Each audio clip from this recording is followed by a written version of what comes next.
Hola y bienvenidos a otro video de histología fácil y rápida. Hoy estamos viendo uno de los 4 tejidos básicos que es súper importante para todas las cavidades y todas las partes externas del cuerpo. Si han visto a una persona alguna vez, han visto este tejido directamente, todo el tiempo. Se trata de los epitelios. Es un concepto que puede ser algo difícil de entender al principio, pero espero que cuando terminemos el video tengan un poco más idea de qué es un epitelio. Ok, entonces este tejido, pues igual que otros tejidos, está formado por células. Ok, y para poder hablar de estas variaciones en los epitelios, en estos tejidos, tengo 4 cortes diferentes utilizando el Histology Guide, en el que vamos a ver algunos de los ejemplos de epitelios. Entonces, estos epitelios tienen muchas funciones, inicialmente de protección, absorción, secreción, comunicación, sensibilidad, etcétera, etcétera, etcétera. Por ejemplo, el epitelio que estoy seguro que todos conocen, que todos han visto, es la piel. La epidermis, la parte de hasta arriba de la piel, es un epitelio. Entonces hace esa función de separar el interior del cuerpo con el exterior, y por lo tanto todos los epitelios se encuentran revistiendo a todos los órganos, todas las cavidades internas y recubriendo a todo el cuerpo. ¿Ok? Estos epitelios, dependiendo de las células que encontramos ahí, los clasificamos en diferentes formas, ¿ok? Que es lo que vamos a enfocarnos más ahorita. Entonces, los epitelios tenemos 2 características esenciales para la clasificación. Primero, ¿cuántas células tiene ese epitelio? Para empezar, vamos a acercarnos a alguno de estos cortes, que creo que el primero en el que se puede hacer un poco más fácil sería este de acá, que es un corte de intestino. Vamos a acercarnos a la porción más apical del intestino y vemos esa capa bien estructurada de células que delimita la luz intestinal, o sea, por donde atraviesa la comida, de el resto del tejido de intestino, que está compuesto de otros de los tejidos básicos, ¿no? El tejido conectivo, tejido muscular, tejido nervioso. Entonces el epitelio es esencial, es esta capita de células que vemos aquí arriba, que ayuda a separar el exterior del interior. Entonces aquí, específicamente en este corte, vemos un epitelio con una sola fila de células. Vemos muchos núcleos, pero es una sola fila, ¿ok? Muchas células juntitas, una al lado de la otra. Entonces recibe un nombre de un epitelio simple, porque solo tiene una sola capa de células. Entonces aquí estamos viendo un epitelio simple y, sorpresa, también aquí adentro, cuando nos acercamos y vemos esos puntitos rojos, son vasos sanguíneos. Y entonces la parte de adentro de ese vaso sanguíneo también tiene una capa de una sola célula que forma su epitelio o endotelio. Entonces es un epitelio simple. Entonces ese es un ejemplo de un epitelio simple. Por ejemplo, cuando vemos este otro corte que está acá a un ladito, que se trata de un epitelio también simple, pero específicamente de ovario. Nos acercamos. Y ovario tiene la característica de estar recubierto por un epitelio que se conoce como epitelio germinativo, que es un epitelio simple también, con una sola capa de células. ¿Ok? Pero aquí ya empiezan a notar las diferencias, ¿no? Hay que agregar otra característica para poderlos clasificar. No es lo mismo el epitelio que vimos ahorita en intestino a este epitelio que estamos viendo acá. El epitelio de intestino es un epitelio, cuando lo vemos en el microscopio, es un epitelio cilíndrico, simple cilíndrico, alto. ¿Okay? Sus células son más altas que anchas. Y en el epitelio de ovario se trata de un epitelio que es simple, pero se llama simple cúbico. ¿Por qué cúbico? Porque sus células son igual de altas que de anchas. Entonces es la otra característica que tomamos en cuenta, el número de capas y la forma de esas células en esa capa. pero no es la forma de todas las células, y eso es muy importante. Es la forma de la última capa de células, de la capa más apical del epitelio. ¿Ok? Esa es la que nos va a dar el nombre de ese epitelio. Se los especifico porque hay epitelios, por ejemplo, el epitelio estratificado plano, que es cuando tiene muchas capas, estratificado, muchos estratos. La capa de hasta arriba es la que nos da el nombre. ¿Ok? Entonces aquí seguimos viendo epitelios simples. Epitelio simple cilíndrico, simple cúbico, perdón, que esto que vemos acá. Epitelios, y cuando nos fijamos, por ejemplo, en los folículos, podemos ver más epitelios. Epitelios simples planos que rodean a un folículo. Una sola capita de células planas, que las células planas son más anchas que altas, entonces sus núcleos se ven alargados y aplanados, a diferencia de las otras dos, que si recuerdan, si se fijan, el núcleo es mucho más redondito, más bonito. ¿Ok? Va. Entonces, eso es cuando es una sola capa. Y ahora, cuando tenemos muchas capas, lo llamamos, ya los adelantamos un poquito hace rato, pero estratificado. Por ejemplo, aquí, un epitelio estratificado. Y como ya les dije, la capa más apical es la que nos dice el nombre de ese epitelio. Entonces, este epitelio de este folículo técnicamente sería un estratificado cúbico, porque la capa de hasta arriba es más cúbica. ¿Va?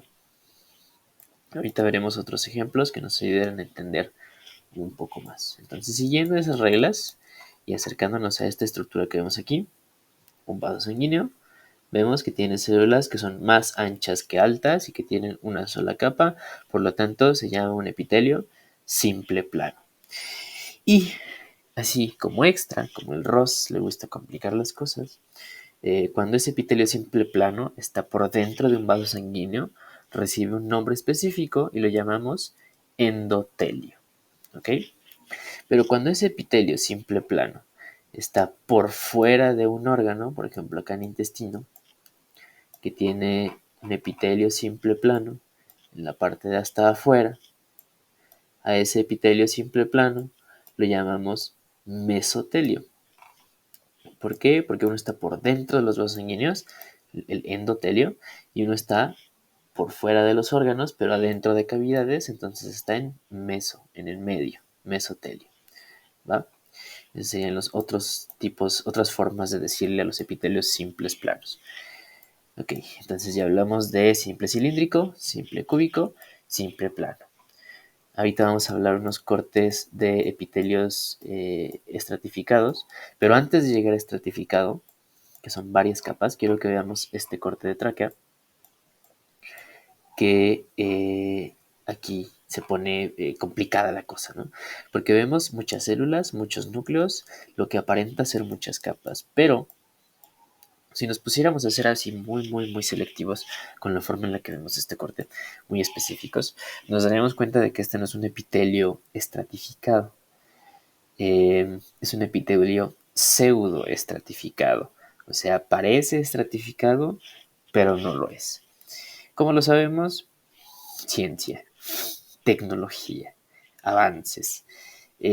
A simple vista parece ser un epitelio estratificado, pero la teoría nos dice y sabemos que todas estas células se comunican tanto con la luz como con la base del epitelio, ¿va?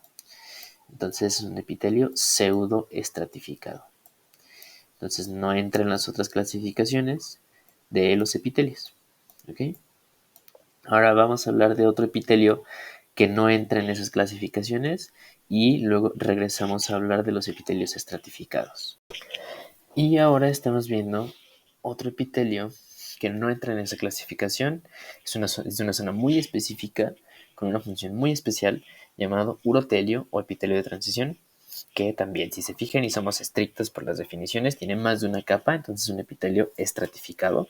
Y si nos fijamos en la capa más apical, la más de hasta arriba, a veces, por ejemplo en este corte, podemos ver algunas células que son más de morfología, que aparentan ser planas, ¿ok? Que aparentan ser planas, otras que aparentan ser cúbicas, ¿no? Redondeditas. Entonces sería como un estratificado cúbico, un estratificado plano, ¿sí? Pero es precisamente esa variación en sus formas lo que hace que sea imposible clasificarlo en alguna de las otras formas tradicionales que conocemos de clasificar. El urotelio está específicamente diseñado para distensión. Es propio de la vía urinaria, no lo encontramos en ningún otro lado, por eso se llama urotelio.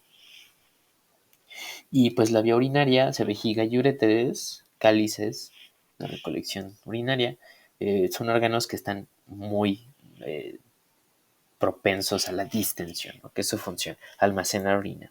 Entonces el epitelio que tienen esos órganos pues está especializado en esa función. En teoría tiene 3 capas cuando lo distendemos, una capa apical de células en sombrilla, células en paragua, una capa central de células en pera y una capa basal de células basales cúbicas. ¿Okay?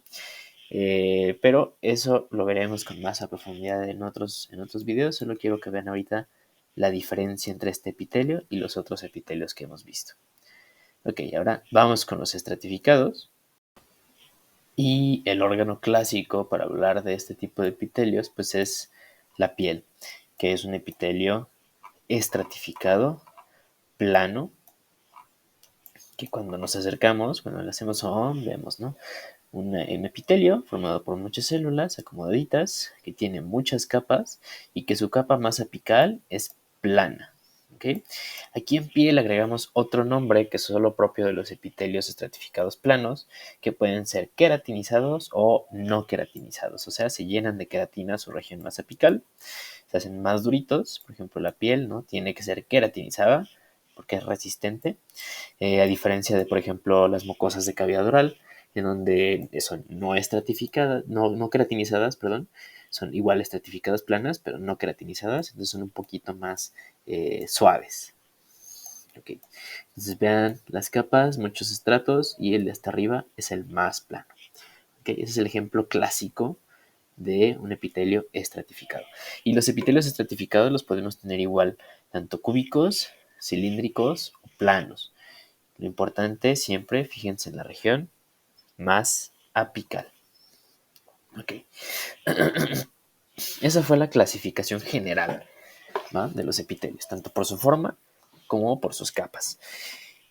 Otra cosa muy importante de todos los epitelios y que es súper importante que se acuerden siempre que vean uno, que se acuerden que sin este componente esencial no hay ningún epitelio. Y para hablar de eso tenemos que acercarnos mucho. Porque si ven cómo estos epitelios están delimitados, hay un límite específico entre dónde empieza el epitelio y dónde ya es tejido conectivo, ¿va? Estos epitelios son tejidos por células, compuestos por células avasculares, o sea, no tienen vasos sanguíneos, entonces necesitan de otro tejido que los nutra, ¿va? Para esa función de nutrición y para poder unir a ese epitelio con los tejidos conectivos de abajo y para poder fomentar el crecimiento del epitelio, la maduración de sus células y la comunicación entre capas, necesitamos una estructura microscópica muy importante llamada lámina basal. No lo confundan con otros componentes, por ejemplo, cuando vemos intestino, que hablamos de láminas propias. Eso es otra cosa. La lámina basal es una capita muy pequeña compuesta por muchas proteínas, pero específicamente por colágeno tipo 4, que es un tipo de los 25 tipos de colágenos que tenemos, pero es de los más importantes porque eso se acomoda en esas fibras y forman como un piso a través del cual descansan todas las células. ¿Ok? Entonces esa lámina externa, lámina basal, ¿okay? Que está por debajo de todos los epitelios y los delimita. Eso es súper, súper importante. Entonces, hablando también de la lámina basal y de las capas de epitelios, a veces hay invaginaciones de esos epitelios. Y eso forma otras estructuras. Por ejemplo, aquí en piel vemos esto, ¿no? Un folículo piloso, pero también forman otras estructuras que van a ser un tema más complejo, pero que quiero que lo veamos muy bien, que son las glándulas. Entonces, avanzando ahora hacia glándulas. Las glándulas, ¿qué son? Son una invaginación de los epitelios. Por ejemplo, aquí vemos cómo el epitelio se invagina y entonces mantiene las mismas características de esos epitelios, ¿va? Pero las glándulas dependiendo de su forma y de su estructura, las podemos clasificar. Así como los epitelios también los clasificamos en simples, estratificados, cúbicos, planos o cilíndricos, también las glándulas las podemos clasificar. Todas las glándulas, para poderlas clasificar, las tenemos que dividir en dos porciones. Una porción conductora, su conducto, su tubo, y un adenómero o su porción secretora, ¿va?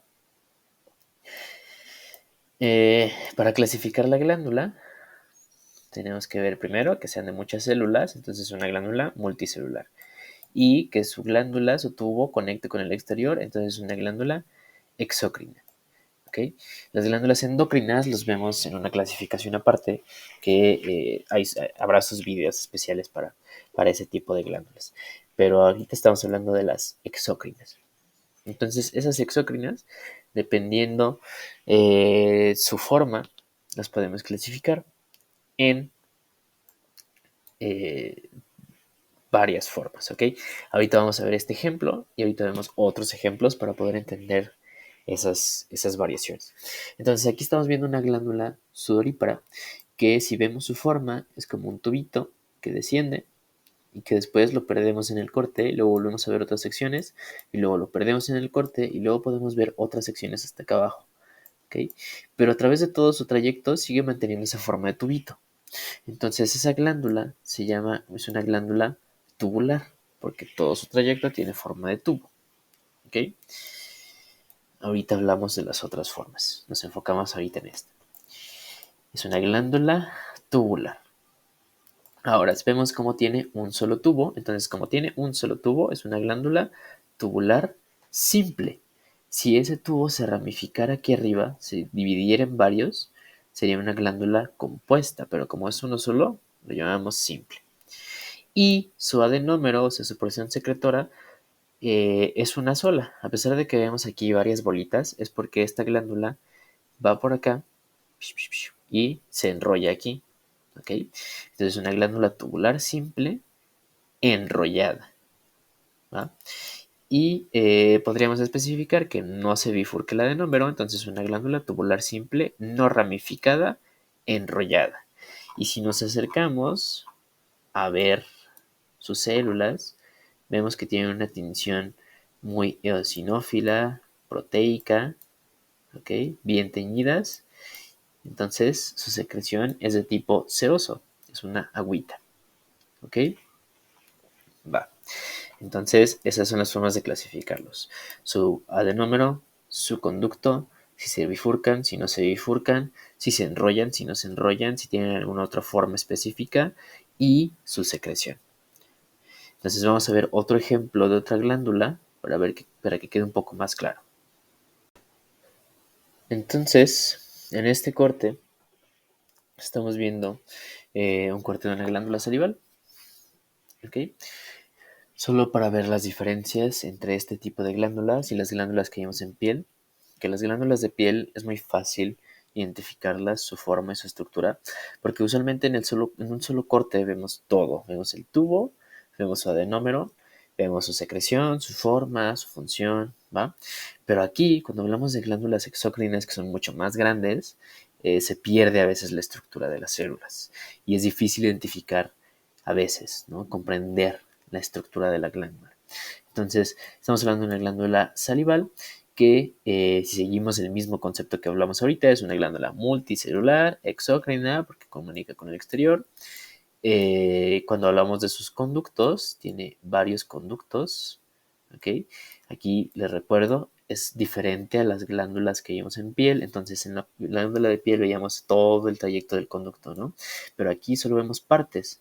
¿Por qué? Porque el corte, pues, no se hace a lo largo de todo el trayecto del tubo, sino que se hizo un corte transverso en el tubo. Entonces vemos un tubo por aquí, un tubo por allá. O sea, quiere decir que es una estructura, es una glándula compuesta, ¿va? Y si nos acercamos a ver así más la glándula, vemos que tiene muchas porciones secretoras. Entonces es una glándula compuesta ramificada. Y cuando nos acercamos a ver sus adenómeros, vamos a ver aquí otra de las estructuras glandulares. La otra, se recuerdan que era tubular porque tenía forma de tubo en todo su trayecto, pero aquí no. Aquí tenemos estas bolitas o cúmulos de células muy cerrados, muy pequeños, ¿ok? En donde casi no alcanzamos a ver la luz o no vemos luz en muchas de ellas. Y a estas estructuras los llamamos acinos. Acinos porque sus células se encuentran hacinadas, o sea, muy unidas, muy pegadas, casi no hay luz, ¿ok? ¿Cómo alcanzamos a diferenciar las zonas de conducto de las zonas de adenómero? Solamente los conductos tienen epitelios más cúbicos, mientras que los adenómeros tienen epitelios más cilíndricos, secretores. ¿Okay? Y aparte de sus tinciones, ¿no? Ven cómo esta tinción es menos teñida que las porciones secretoras que son más teñidas, ¿ok? Entonces es una glándula multicelular exocrina compuesta, ramificada, acinar y de secreción mixta. ¿Por qué? Porque tenemos acinos que son completamente serosos, como el que vimos ahorita en glándula sudorípara, pero tenemos después estos otros acinos muy grandes con un montón de inclusiones citoplasmáticas pálidas, blancas, no teñidas, que son producto de la mucina, o sea, del moco. Entonces son glándulas de secreción mucosa, estas blancas. Pero estas más eosinófilas son cerosas. Entonces, como tenemos de las dos, y a veces en el mismo acino tenemos de las dos, pues es una glándula mixta, de secreción mixta. ¿Va? Ok. Ahora vamos a hablar de una última morfología glandular para ya terminar con este video. Vamos a ver este corte de glándula mamaria. Entonces, otra vez recordando, es una glándula multicelular, tiene muchas células, exócrina, tiene conductos que comunican con el exterior, tiene varios conductos, sus conductos se ramifican, entonces compuesta, y tiene muchas porciones secretoras, muchos adenómeros, entonces ramificada. ¿Ok? Pero ahora vean la diferencia que tenemos de esta porción secretora a la que vimos ahorita, al acino. Este se llama alveolo. ¿Por qué alveolo? Porque es un espacio grande, vacío, ¿ok? Un hueco en donde está la secreción de esta glándula. ¿Sí ven? Son espacios muy, muy, muy, muy grandes. Su epitelio es más chiquitito que otras glándulas, ¿no? Porque no es un epitelio simple cúbico que está secretando, eh, en este caso, leche, ¿no? Porque es una glándula mamaria. Entonces, son las tres formas que podemos tener de glándulas: tubulares, acinares y alveolares. En teoría, en Ross y otros libros mencionan que hay comunicación, hay variaciones, ¿no? Podemos encontrar algunas que son túbulo-alveolares o túbulo-acinares, eh, pero pues eso dice el Ross, ¿ok? Hay que saber identificar la teoría, pero que a veces en la práctica resulta muy difícil identificarlos, ¿no? Ustedes revisen muy bien sus libros antes de ver el corte y intenten familiarizarse con la estructura que menciona el libro y lo que están viendo, que es básicamente lo que les estoy intentando hacer aquí, ¿ok? Intentar ver las diferentes formas para que quede un poco más claro. ¿Ok? ¿Qué nos faltó decir de esta? Su secreción. Aquí, al ser leche, ya sabemos que es una secreción que técnicamente es mixta. ¿Okay? Tiene componentes lipídicos y tiene componentes proteicos. Pero cuando vemos a la glándula, si se fijan cómo las células se ven eosinófilas todas. No vemos las grandes células mucosas que veíamos en otras células. Entonces es más difícil identificarlas. ¿Okay? En algunas porciones sí podemos encontrarlas, por ejemplo aquí, estas células grandes cúbicas, ¿okay? De secreción mucosa, pero es difícil, ¿va? Entonces, como les digo, recuerden sus libros, revisen sus libros antes de revisar un corte o cuando estén revisando un corte para que queden bien seguros de lo que están hablando. Va, entonces, creo que con eso concluimos de ver los tipos de epitelio, tanto simples como estratificados, cúbicos, planos o cilíndricos, y las clasificaciones de glándulas, si son simples, si son compuestas, si son ramificadas, si no son ramificadas, y si son tubulares, alveolares o acinares. Entonces, eso sería todo de mi parte. Vamos a continuar hablando estos días sobre más tejidos básicos, que serían tejidos conectivos, tejido muscular y tejido nervioso, para que podamos entender todos los demás órganos. Entonces, les recuerdo que estas descripciones se hacen siguiendo resúmenes hechos por el Ross, el Villaro, Gardner y Junqueira. En esta ocasión utilicé el Histology Guide para ver diferentes cortes y poder enseñar las descripciones. Si hay alguna sugerencia, si algo no quedó bien claro, si algo no lo entendieron, si algo lo dije mal, por favor déjenme en los comentarios para que podamos aprender a hacer mejores descripciones juntos. Y en esta ocasión también hay saludos para Solecillo, para Saúl y eh, creo, creo que ya. Creo que ya. Ah, y para Mariana. Cierto, cierto. Mariana. Entonces, a ellos y a todos los demás, a todos los alumnos y a todos los que vean este video, muchas gracias. Nos vemos en el siguiente corte. Adiós.